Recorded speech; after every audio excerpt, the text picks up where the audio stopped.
Part 1. Single dad rescued a beaten billionaire in an alley, approximately 1,500 words, cinematic tone, no headings, no outline, no YouTube Kids violations. Asterisk the snow had started again. Quiet, like it always was after midnight. It dusted the broken city in something soft, something kind. But it never stayed long enough to change much. Asterisk, he walked with his hands deep in his coat pockets, collar up, boots worn. The streets here didn't promise safety.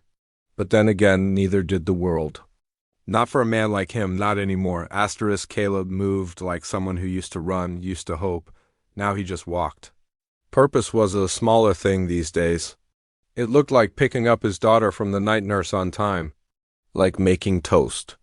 Without burning it. Like surviving, asterisk, the alley smelled like old rain and colder stories.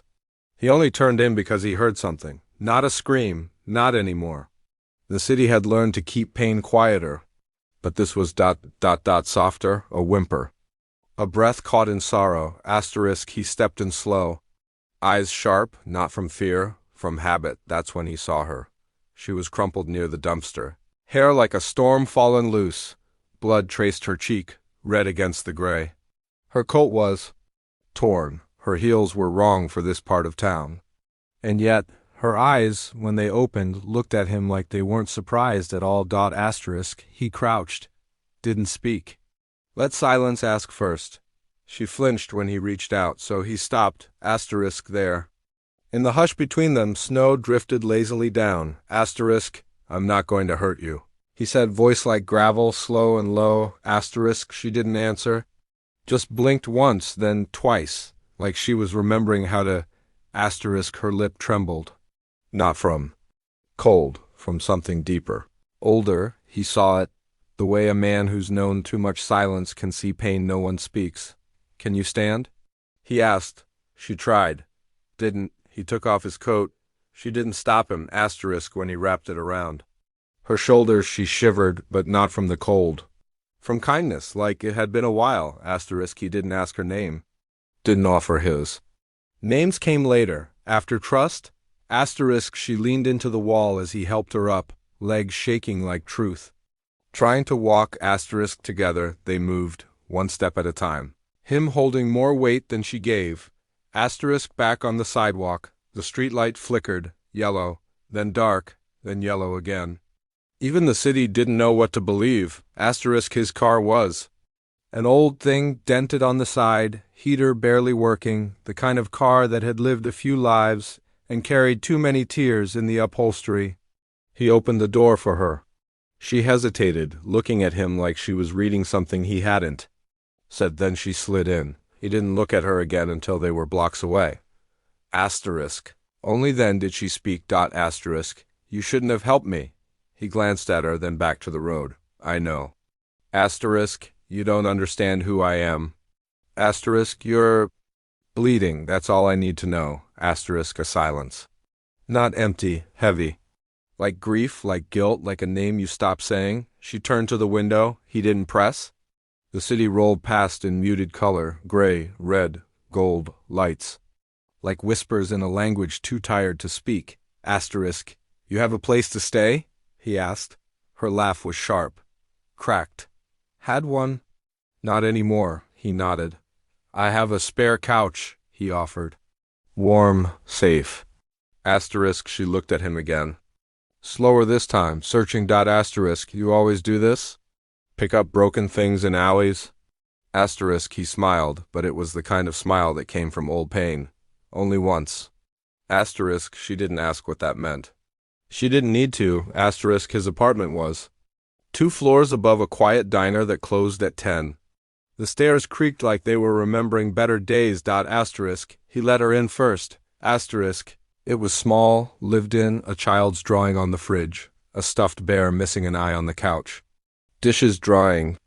Beside the sink. The kind of mess that meant something was still trying. She stood in the doorway for a long while. Then, almost too quiet to hear, You have a daughter? Asterisk, he nodded. Mia, she's 6, asleep at her grandma's tonight. Asterisk, she didn't sit yet, just wandered. Like touching someone else's life made her remember her own. Asterisk. Bathrooms down the hall, he said. Towels in the cabinet, take your time. She went without a word. The door clicked shut. He listened.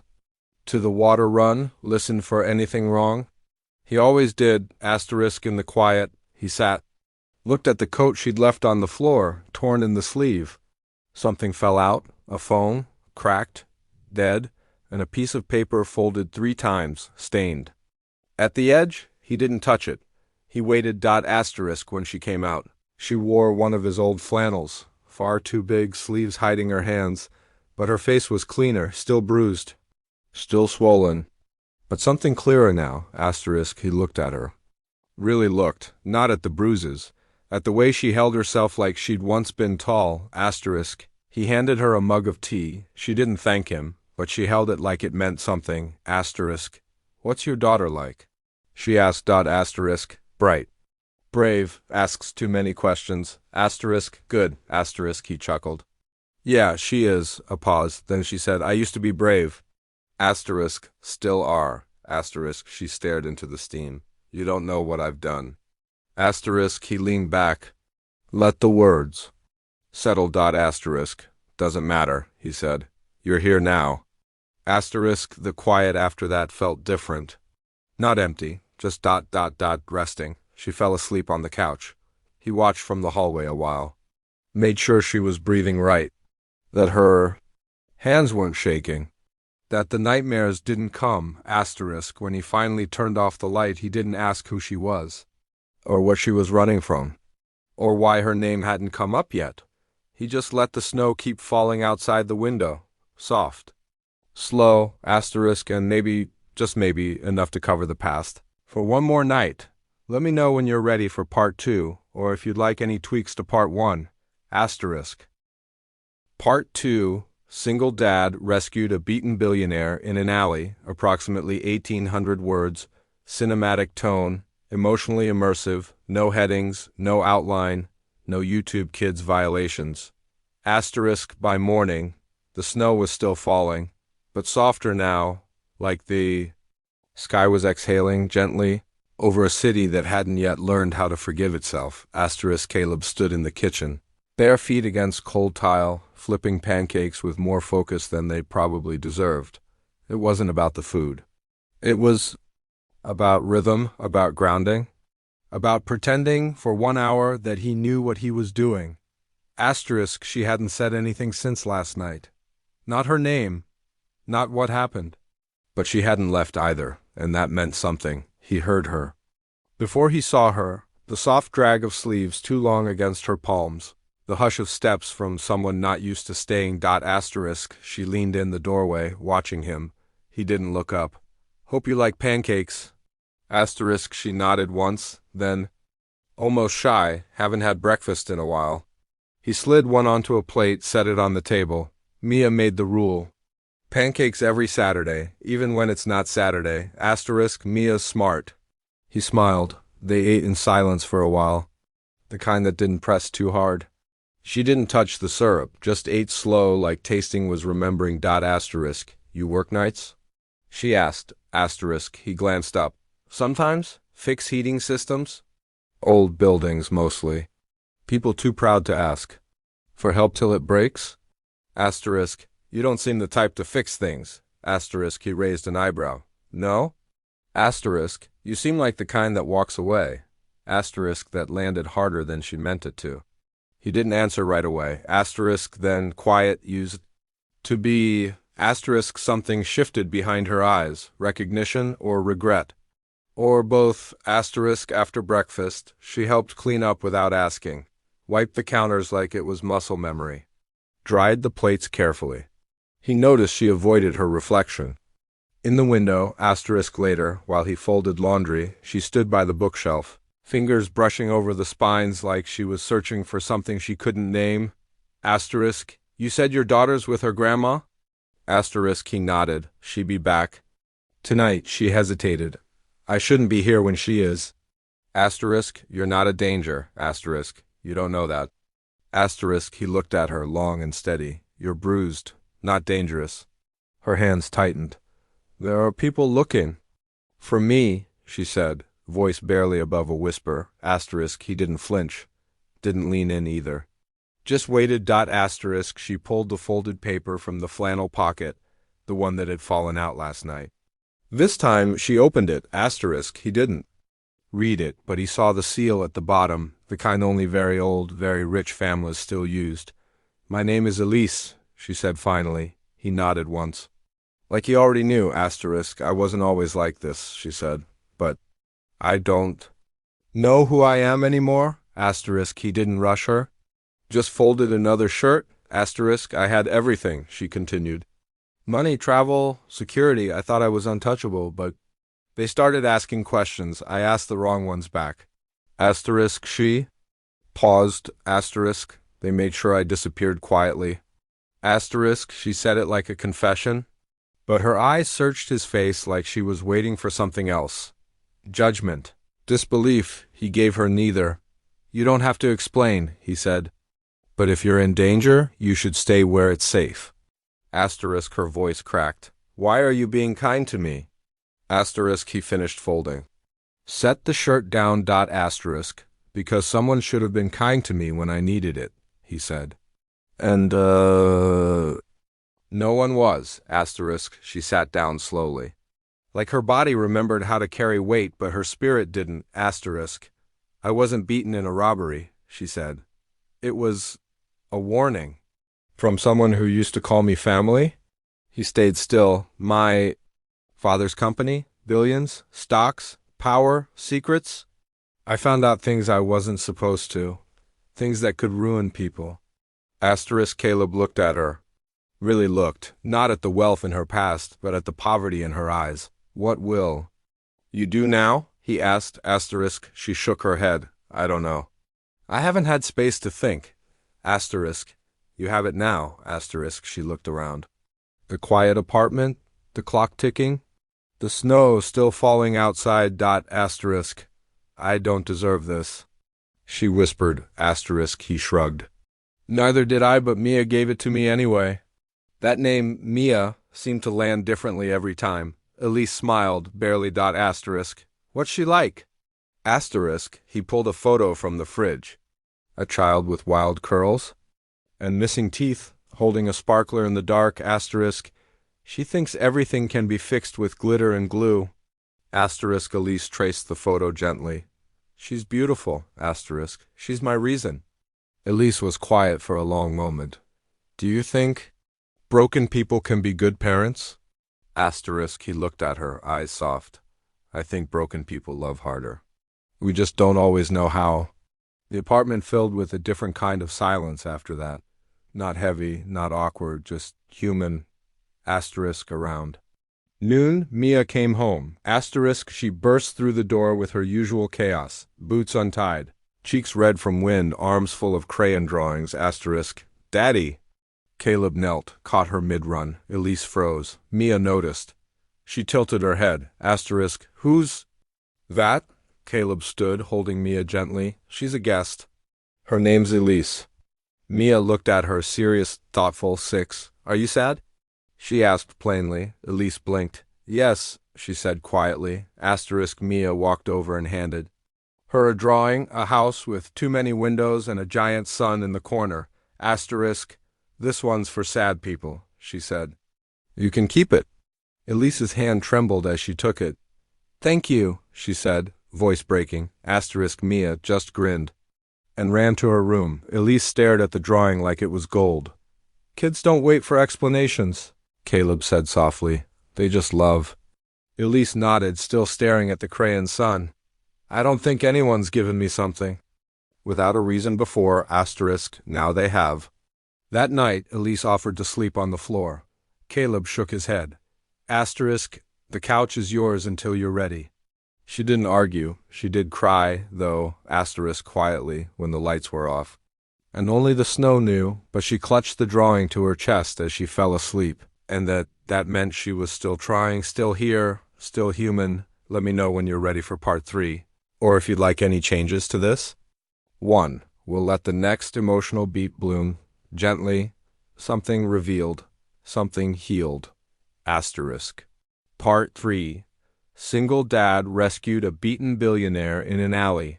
Approximately 1,800 words, poetic cinematic tone, emotionally immersive, no headings, no outline, no YouTube Kids violations. Asterisk the snow had stopped by morning, leaving behind a hush that made the city feel paused. Not silent, just holding its breath. Asterisk Caleb poured coffee slowly, the way his late wife used to. 2 sugars, never stirred. He still made it that way. Old habits, ghosts in the cup. Asterisk Elise was already awake. She stood at the window, wearing the same flannel shirt. The sleeves still hid her hands. But today, she didn't seem like she needed to disappear into them. Asterisk her eyes traced the snow on the rooftop across the street, but her mind was elsewhere. He could tell she hadn't touched the tea he'd made. That meant something. He didn't ask questions. She broke the quiet herself. Asterisk, do you keep secrets? He looked up from his mug. I try not to, he said, but I carry a few. Asterisk her breath. Fogged the window. Asterisk, would you keep one for me? He didn't answer with words, just nodded once. Asterisk she walked over, slow.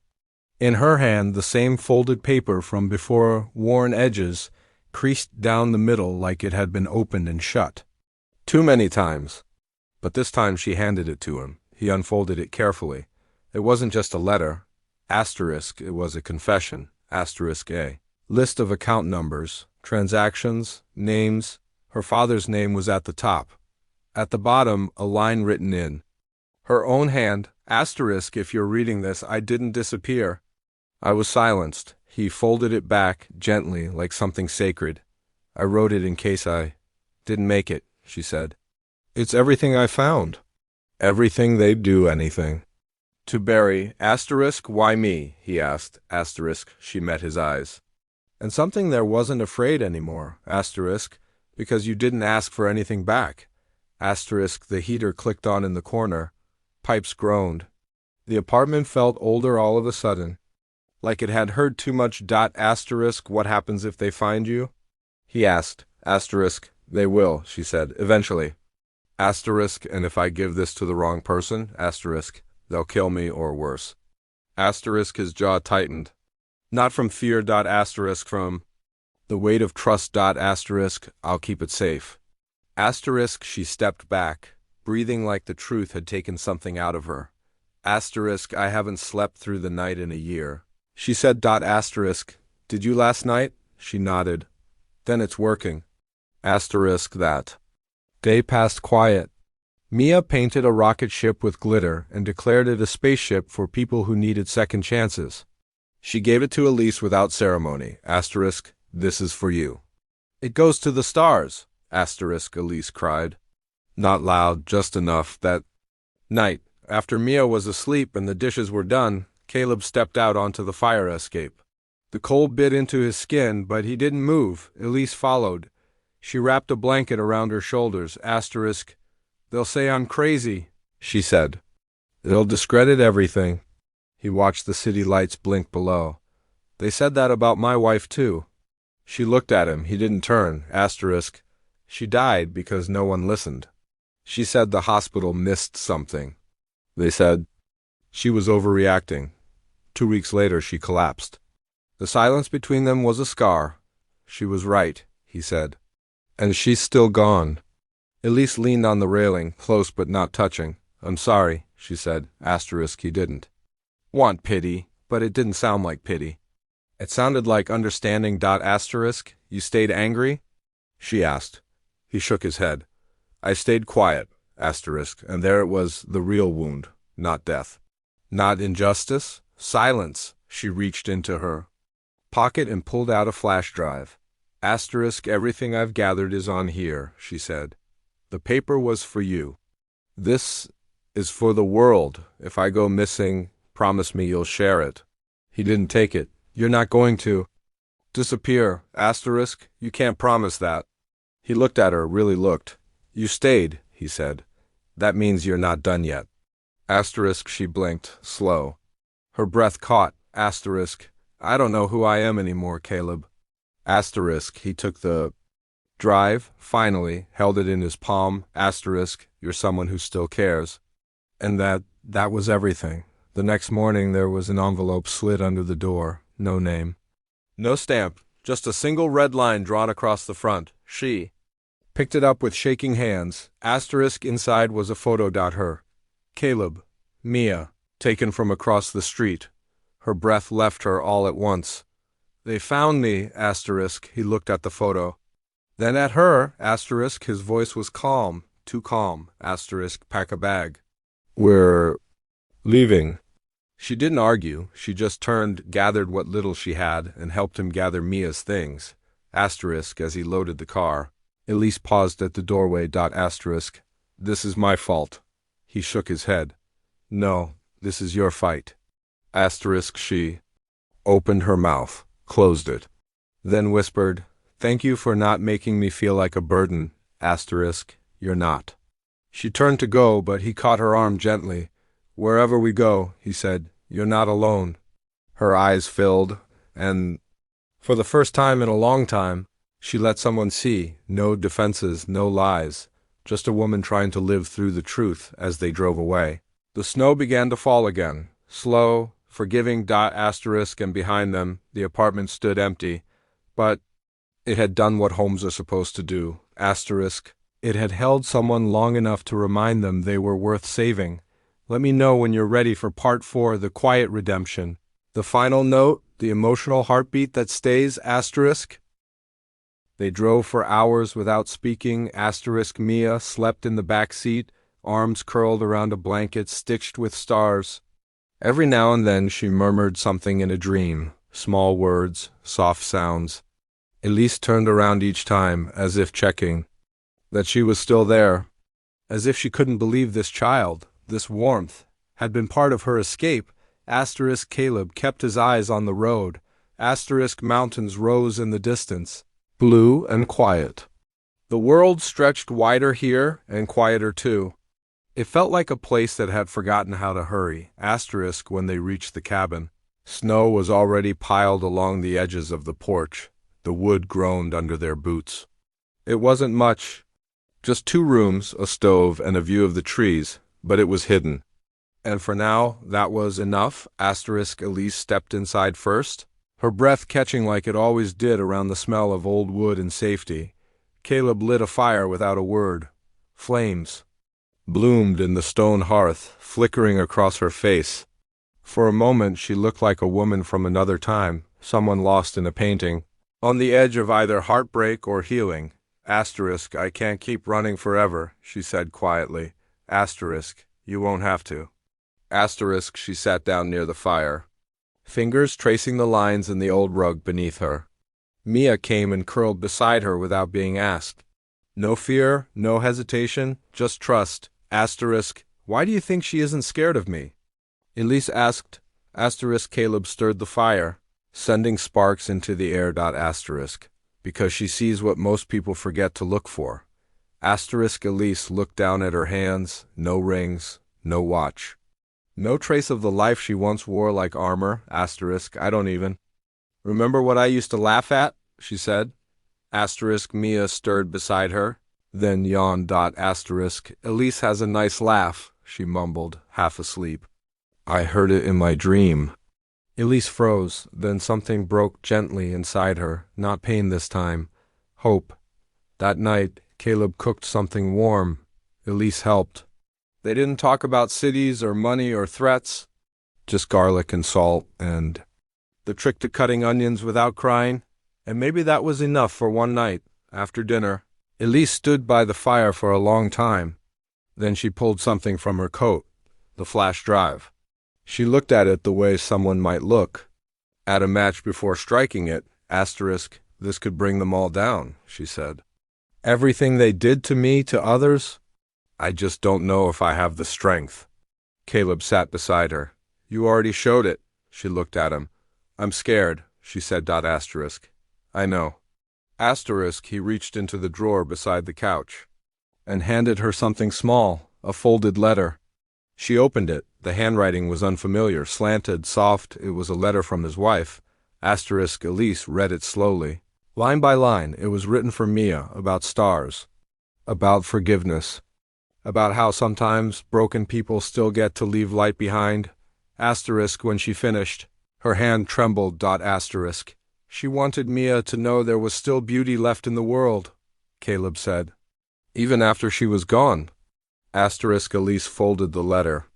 With shaking fingers. Asterisk, she was right. Asterisk, and then carefully she placed the flash drive inside a small metal box, tucked it beneath the floorboard of the cabin. Asterisk, if anything happens to me, she whispered. This stays safe. This speaks. Asterisk Caleb? Didn't nod, he just sat beside her. That night it snowed harder.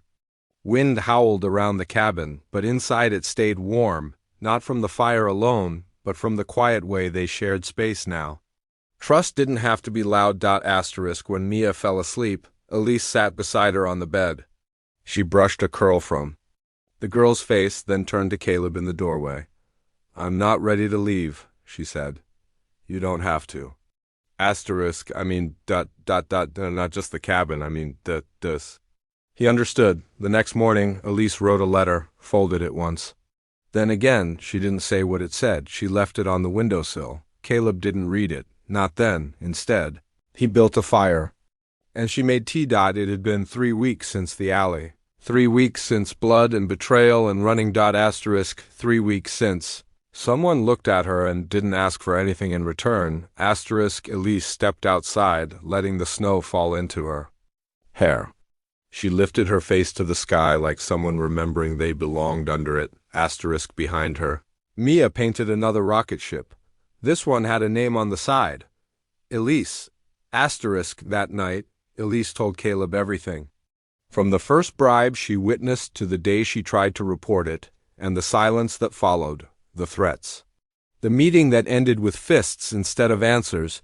Asterisk when she finished. She expected him to look at her differently. He didn't. He only said, "You did the right thing." And that was enough. Weeks turned to months. They stayed. The world didn't stop looking for her. But the noise got quieter, and in the quiet, healing began.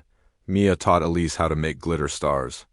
Elise taught Mia how to braid hair. Asterisk Caleb listened to both, smiling like he hadn't in years. Asterisk one morning, Elise found Mia asleep in her arms, holding a crumpled drawing. It was the three of them, standing under a giant sun. Elise cried then. Not from fear, from being seen. That night, Caleb found her on the porch. Asterisk, you okay? He asked. She nodded. Yeah, I think I'm learning how to be. Asterisk then, slowly, she reached for his hand. He took it, not like an answer, but like a promise. They didn't kiss. They didn't say anything. Just watched the stars appear. One by one, across a sky they no longer had to hide beneath. Asterisk, and in the stillness, a new story began. Not about power, not about loss, asterisk, but about something quieter. Found family, second chances, asterisk, a woman who fought to speak, asterisk, and a man who chose to listen.